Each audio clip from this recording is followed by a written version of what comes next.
it is an honor to invite you to address the gathering.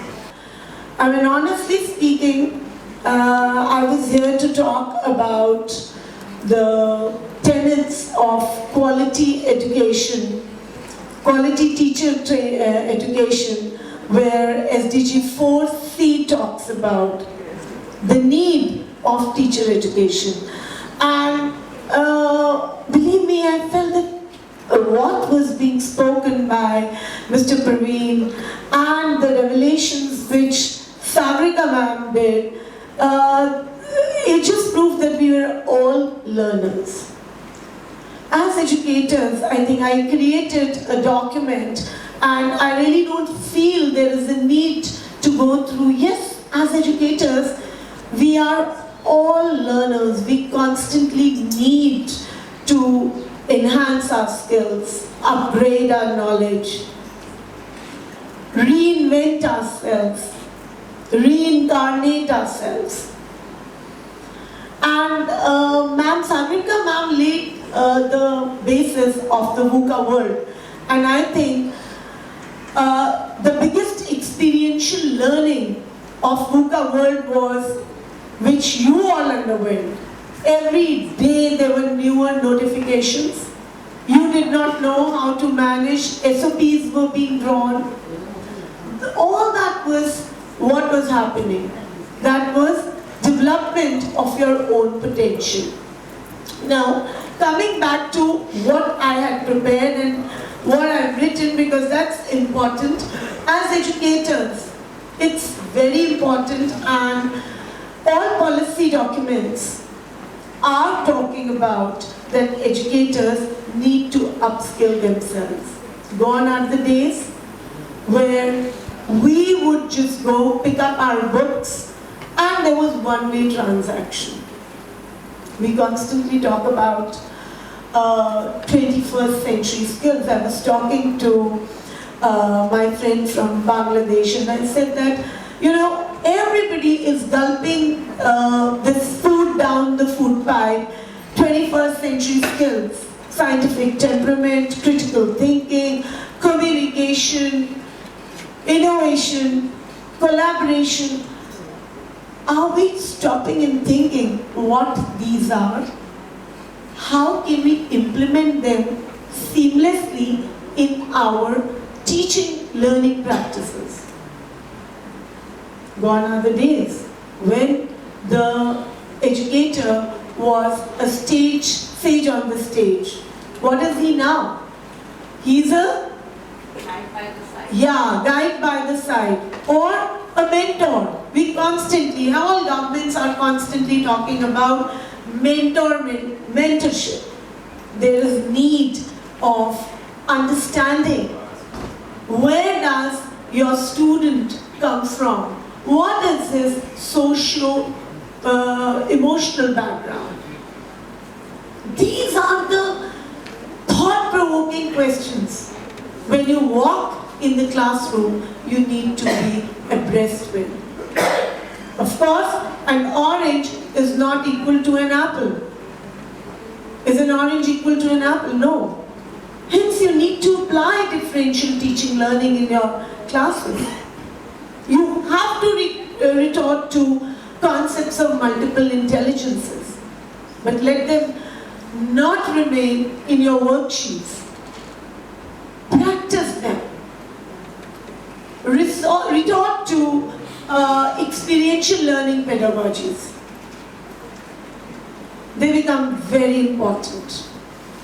Design your lesson plans which are collaborative. And when we talk about collaborative lesson plans, it means together, listening, looking at the needs of your students.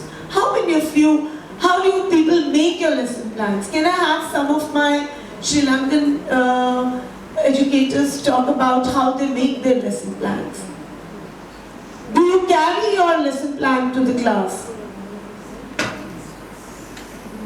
What is the importance of a lesson plan? Learning outcome. Yeah? Anyone? Learning outcome. Yes. Yes, ma'am.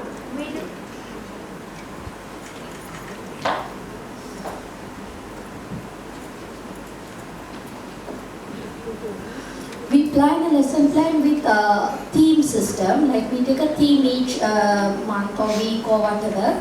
So we'll say, for example, we are taking a theme of hospital. So that whole week we plan the lesson with hospital-based activities, like one child, like even for counting, we'll say for example counting. So one child acts as a doctor and give, you know, this board, we make pills and okay, 5 pills for each patient. So then they count 5, so since they are small kids and they are starting their counting. So they give like that and count. And then when we are doing language, we do it again with the hospital theme, we do that whole week, the hospital theme. Then the next week we go for another theme. Yeah, great. And how does the closure to the activity happen? Is it just this remains to an activity, or does it get a closure? They get a closure, obviously, like because they for them it's like play. It's not like an activity for them. They don't even know that they're learning to count 1 to 5. What they're doing is, okay, I'm a doctor, I'm giving medicine. So they're just checking and giving medicine. So for them it's a play. But unintentionally they're learning something through that. Excellent, excellent. Give a big round of applause to Ma'am, you're from which school? I'm Rizmina from Miracle Kids Preschool. Great, great. Thank you so much. That means a truly experiential learning pedagogy is happening. Another thing is, in the morning here, the Honorable Education Minister spoke about that from classes 1 to, I believe, 8. It's the assessment of the... Yeah. It's the assessment of the teacher. If my student fails, I fail. So that is important. Your rubrics have to be important. How are you assessing your lesson plans? That has to be important. The learning outcomes. Are my learning outcomes ambitious or over-ambitious? Are they meeting to the needs of each and every child? Do we spend that kind of a time? These are questions. As educators, we need to take it up every day. As an educator, every day in the class is a daily plebiscite. You need to stand in front of your class and be accepted. And when you're being accepted, it means that your lesson plan was an A+. It's not the assessment of the student, it's the assessment of you all. Finally, coming to why we have gathered here. We have gathered here to deliberate and reinforce the lofty SDG goals. And SDG 4 specifically talks about education, where 4C says that teacher is the most critical component of the teaching learning process. She's no more the dispenser of information. She is the orchestrator of knowledge. So as educators, an important aspect is, like I had written about, but I don't think so, I need to wind it up, and I don't want to eat up the time of other resource persons.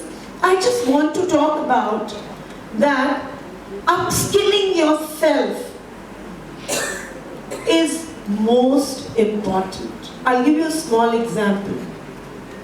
Even the mason, even the carpenter, they buy their own tools. They invest upon buying the new tools that come in the market.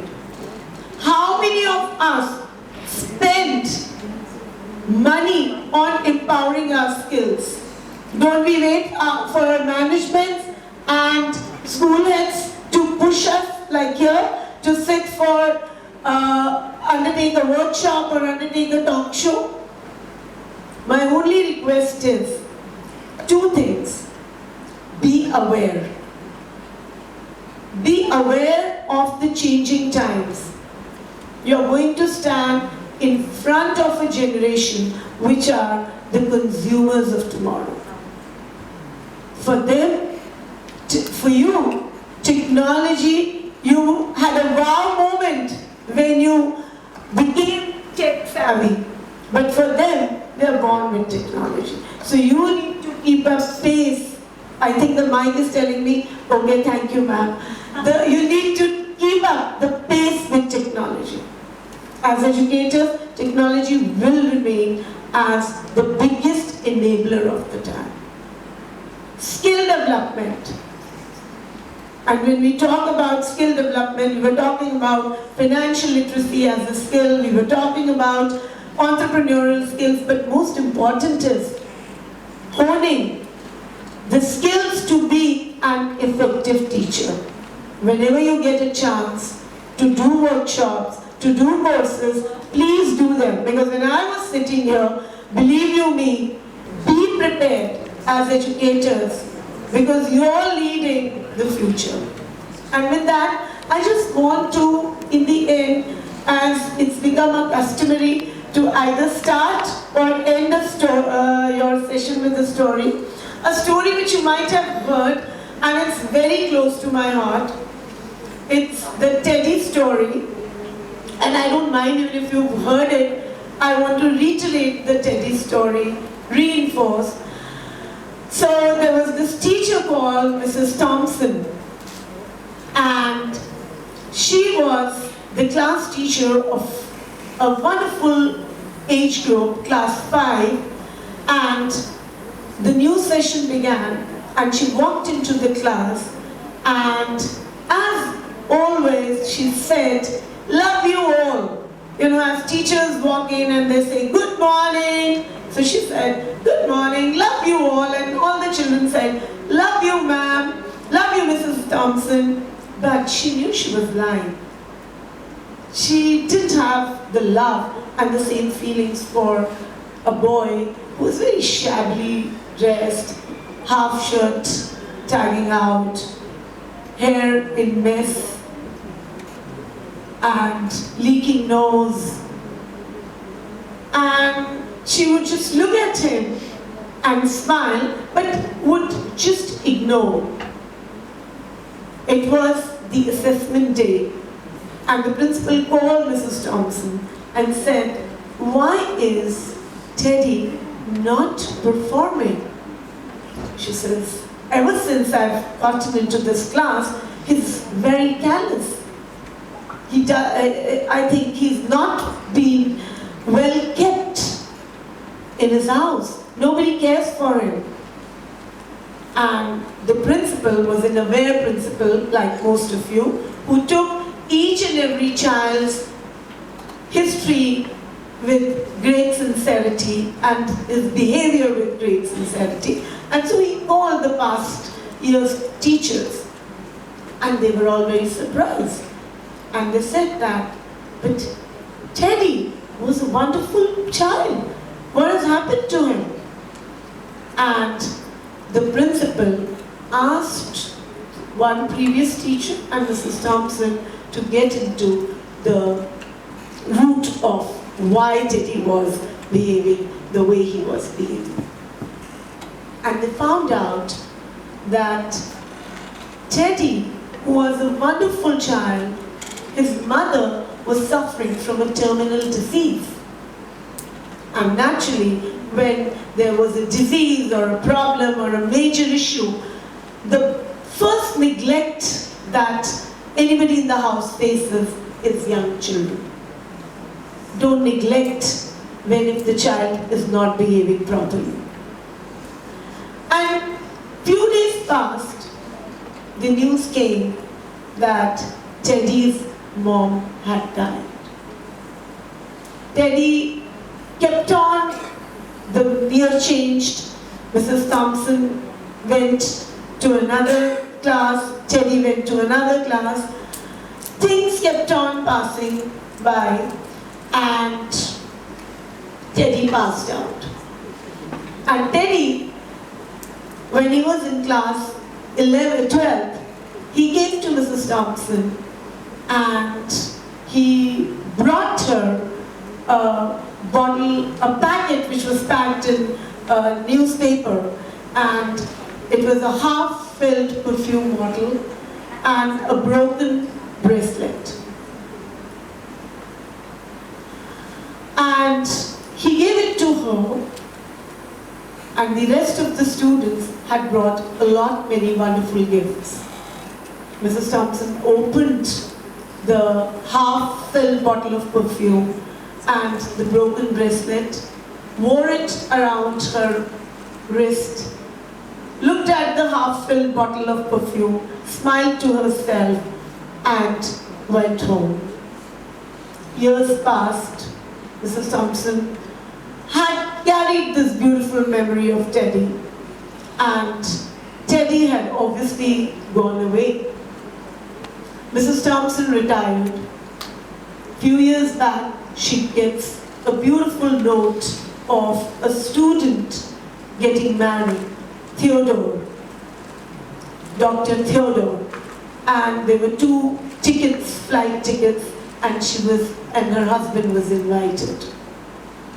She's confused, but the sixth sense of a teacher who's also a mother, she don't know how come, wears that broken bracelet which had become one of her prized possessions, and she goes. In her heart of heart, probably she had that sixth sense. I'm tweaking the story. It's not exactly the same which is there. And she's led to the front seats where her name is beautifully written, reserved, Mrs. Thompson. And there it was, when she looks, it is Dr. Theodore is none other than Mrs. Thompson's Teddy. If we go back, I just kind of tweaked it. What had happened in between? What had happened? What do you think would have happened in between? Why was this sudden change in behavior of Teddy from class 5 had passed, 6, and then suddenly, what do you think would have happened that Teddy changed? This is story of any educator. It could be you, it could be me. All the skills, all the workshops, everything that we'll do, everything will tantamount at the end to your relationship with your student. Always, I want a new perspective. Whoever, yes, ma'am. Yeah.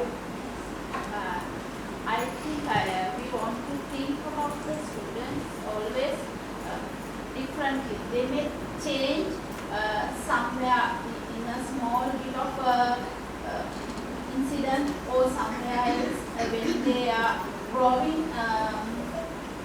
We want to, as a teacher, we should pay our obvious attention every changes of the students. At that moment, we can make them higher ambitions, to a higher standard we can take. That's the thing. The teacher at that moment, the teacher also understood what happened at last to the student. That's how she bring about that students to higher education after understanding the student changes, failures in his life. That's the way we want to think as a teacher. Every generations when we teach in our career. Okay, thank you. So what are the 3 to 4 options that as an educator we have? What 3 to 4 options did the educator, Teddy's teacher, had? She found the root cause of Teddy's problem. One could be the root cause was found and it was worked upon. More attention was paid on Teddy. The other could be the home environment became fine and the father started giving more attention. ideal situation? Yes, ma'am. Now probably somebody from India. What could have been the ideal situation in this scenario? We all have heard the Teddy story, but it's time to change the story. It's time to reflect upon our role as Mrs. Thompson, as an educator. As Yes, ma'am. Mrs. Thompson become as a mother's role. Yes. To the Teddy. She became a mother to Teddy. But as an educator, what is your biggest role when you are faced with the pressure of curriculum? You have to fulfill the demands of a 21st century curriculum, educator, skills, and also look at the emotional and social backgrounds of the student. So what I'm trying to say is, today educators' role have become very, very critical. Lot of inclusivity. You cannot leave as an educator, as ma'am was talking about, if you are a true leader, you first have to have integrity. All the skills, all the workshops, everything will fall in place if you develop in yourself ethics like integrity. To whom? To your own self as an educator, to the work that you do. And with this, I rest my case. I didn't want to bore you with the SDG goals because I know I didn't want to bore you with, yes, as the Honorable Education Minister spoke about, the various national policies, because the entire world is looking to have a paradigm shift in the education system. Reason being, the world's demands are changing.